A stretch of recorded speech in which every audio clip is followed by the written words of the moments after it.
Hi everyone! In today's video, I'll show you how to easily fix the following too frequently error on TikTok that pops up when you're trying to follow someone.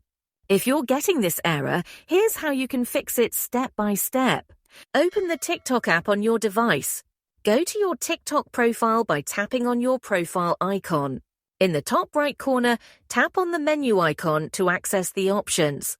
From the menu, select Settings and Privacy. Scroll down until you find the Report a Problem option and tap on it. Next, you'll see a list of categories. Tap on Interaction and then select the Follow option. Choose Following Too Fast from the options available. On this screen, tap on Need More Help at the bottom. Now, you'll be directed to a message box. Here's what you need to do.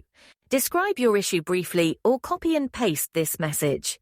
I'm experiencing the following too frequently error when trying to follow accounts. Please help resolve this issue. Send the message to TikTok support.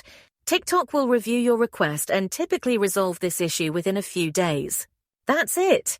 If this video helped, don't forget to like and subscribe for more helpful TikTok tips.